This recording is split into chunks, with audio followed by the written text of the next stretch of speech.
काळामधल्या काळामध्ये पार्थ पवारांवर पण आरोप झाले आणि तो सगळा चर्चेचा विषय झाला, तो राष्ट्रीय चर्चेचा विषय झाला. मुळात हा विषयामध्ये तुमच्याशी काही चर्चा झाली होती का? आणि विरोधक तुम्हाला याच्यात टार्गेट म्हणजे तुमचेच मित्रपक्ष तुम्हाला टार्गेट करताय का? जी माझ्याशी चर्चा झाल्यावर मी चुकीचं कुठलं काम कधी होणंच दिलेलं नाहीये. मी अधिकाऱ्यांनी पण मला सांगितलं, एखादी फाईल असताना दादा ही अशी अडचणीची बाजूला ठेव, रद्द करा. काय त्याच्यावरून आपलं नडलेलं आहे? आज इथपर्यंत आपण पोहोचलेलो आहे. इथपर्यंत पोहोचताना अनेक वर्ष आपण पण काम करतोय.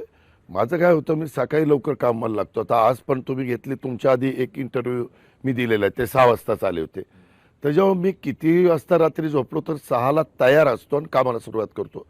ह्या कामाच्यामुळं प्रत्येक गोष्ट, तू काय करतो रे बाबा, तू काय करतो रे बाबा, त्यांना काही विचारावं असं वाटलं ते विचारलं, माझ्या लक्षात आलं तर मी बरोबर असेल गो अहेड, बरोबर नसेल स्टॉप, अशा पद्धतीनं माझा स्वभाव आहे.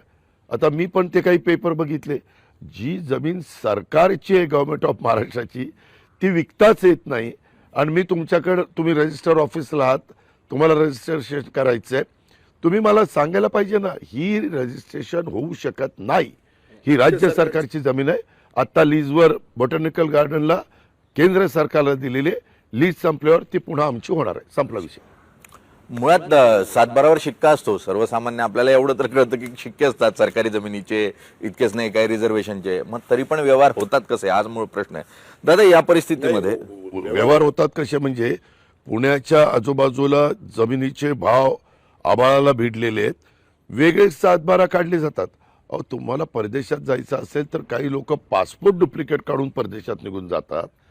ह्याच्यामध्ये सातबाराला काय, अलीकडच्या काळात तुम्ही बघा बऱ्याचशा ठिकाणी डुप्लिकेट छोटं युनिट टाकतात, डुप्लिकेट करन्सी भारताची तयार करायला सुरुवात करतात. एवढं अलीकडं टेक्नॉलॉजी जशी, त्याच्यामध्ये खूप बदल होत गेले, रिसर्च होत गेला आणि माणसांना मदत करण्याच्या करता काही गोष्टी करत गेल्या. त्याच्यातनं विकृती असणाऱ्या लोकांनी त्या चांगल्या टेक्नॉलॉजीचा वापर वेगळ्या पद्धतीने केला. खूप उदाहरणं तर इतकी आहेत, मी तर कधी कधी ते ऐकल्यावर चाट पडतो. बाबा, एवढं आपण पारदर्शकता करण्याचा प्रयत्न करतोय, त्याच्या उपर हे लोक 2 पावलं पुढं असतात आणि त्यांची डोकी तिकडं जास्त चालतात आणि त्याच्यातनं लोकांना खूप त्रास सहन करावा लागतो. महाराष्ट्रातील सर्व बातम्यांचे विश्वासार्ह व्यासपीठ, सकाळच्या सर्व सोशल मीडिया प्लॅटफॉर्मला लाईक, फॉलो आणि सबस्क्राईब करा.